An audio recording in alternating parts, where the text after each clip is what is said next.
Los dataframes, al igual que las matrices, son tablas de datos, pero a diferencia de estas últimas, en los dataframes se alojan tanto valores numéricos como lógicos, como caracteres y fechas.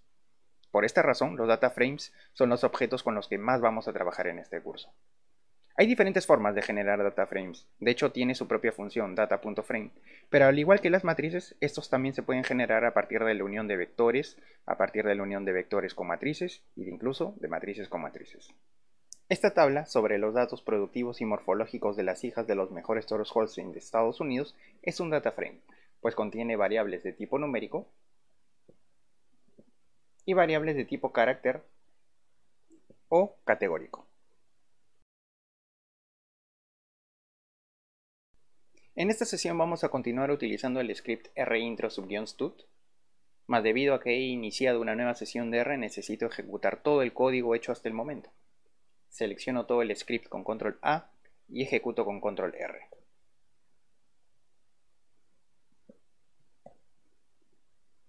Ahora vamos a generar nuestro primer dataframe, el cual se va a llamar misgalpones3, y este va a incluir variables de tipo numérico con variables de tipo carácter. A misgalpones3 le asigno la función cbind.data.frame. Esta función sirve para unir objetos en un dataframe. Dentro colocamos al vector días, galpón A y galpón B. Ejecuto. Veamos el dataframe.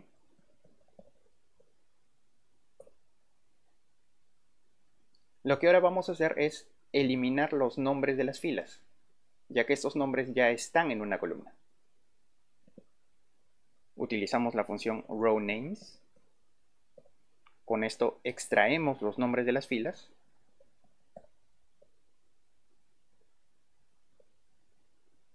Y a estos nombres que están en un vector le asigno el valor null. Ejecuto. Veamos nuevamente mis galpones 3. Ahí está.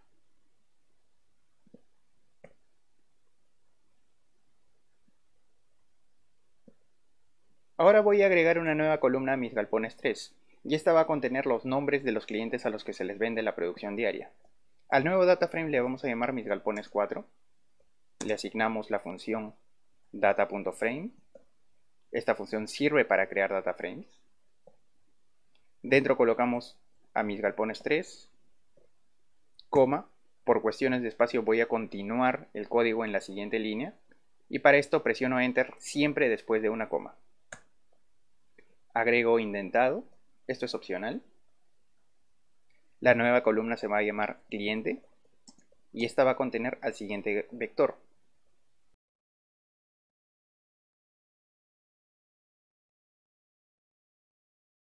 El vector cliente tiene 5 elementos: cliente A, cliente A, cliente B, cliente B y cliente B. Ejecutamos mis galpones 4. Veamos el resultado. Ahí lo tenemos. Ahora veamos la estructura de mis galpones 4 con la función str. Ejecuto. Esta función de la estructura me indica que hay 5 observaciones de 4 variables, 5 filas, 4 columnas. Observen que el vector cliente es de tipo carácter, pero en realidad podemos considerarla como una variable categórica, ya que aquí hay dos categorías, cliente A y cliente B. Y eso es precisamente un factor, una variable de tipo categórico. Para convertir, escribimos mis galpones 4, seleccionamos la columna cliente, y esto lo podemos hacer con signo de dólar, y escribiendo el nombre de la columna a seleccionar, cliente, asignamos as.factor, y entre paréntesis colocamos esta primera parte del código. Mis galpones 4, signo de dólar, cliente. Ejecuto. Veamos nuevamente la estructura.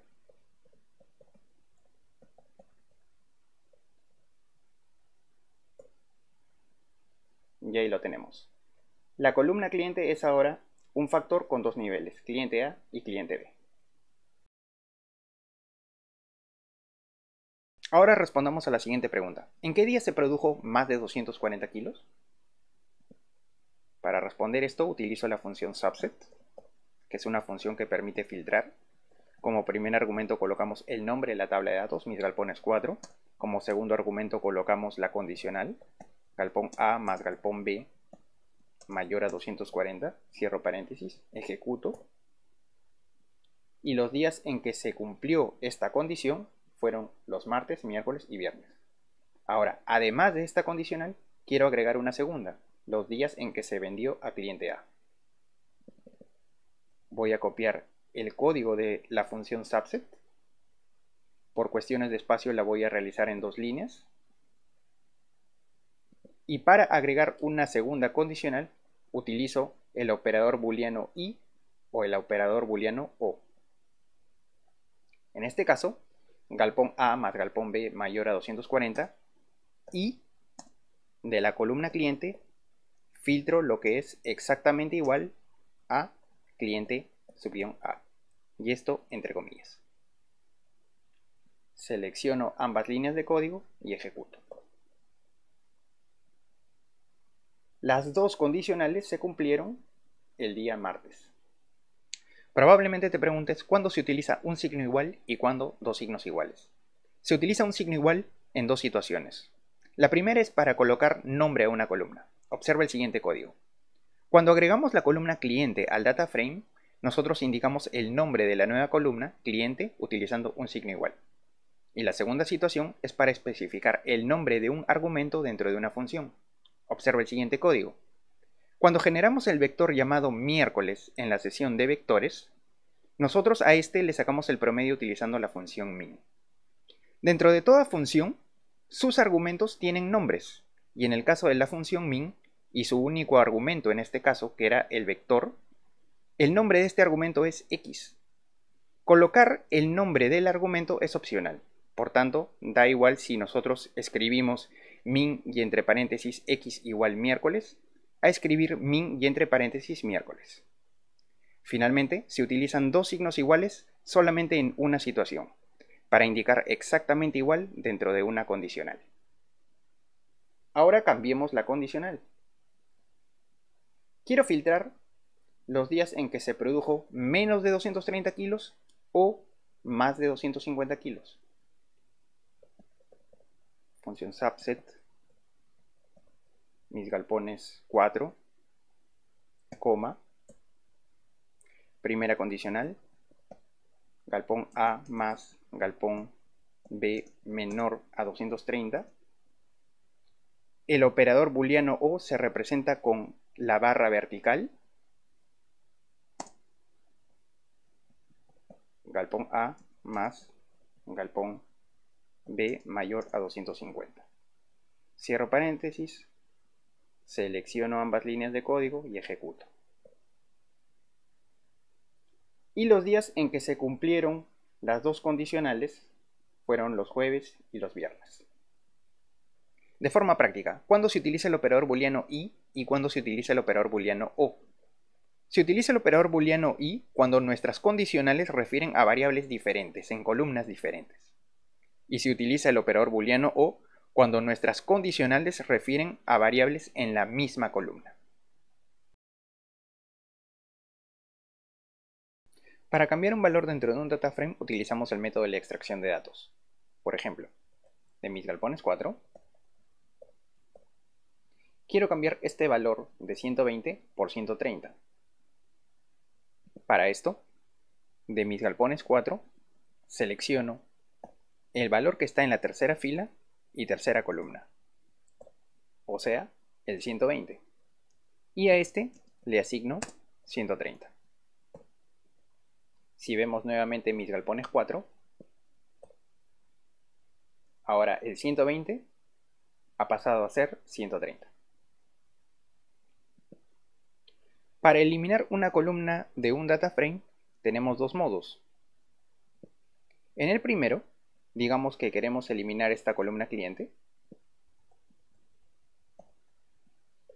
Y para esto simplemente selecciono esta columna cliente con el signo de dólar y le asigno el valor null.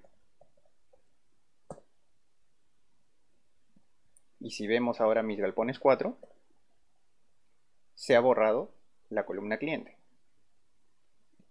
En un segundo modo, en el cual aplicaremos el método de la extracción de datos, tenemos que generar una nueva variable, digamos mis galpones 5. Y a este le asigno mis galpones 4. Y lo que voy a hacer es eliminar esta columna 10, la primera columna. Y para esto, de mis galpones 4 extraigo todas las filas, todas las columnas, menos la primera columna. Entonces, menos 1. Cierro corchetes, ejecuto. Veamos mis galpones 5. Ahí lo tenemos. Quedan únicamente las columnas galpón A y galpón B. Voy a ejecutar nuevamente mis galpones 4, debido a que necesitamos este data frame para la sesión de listas. Hasta la próxima.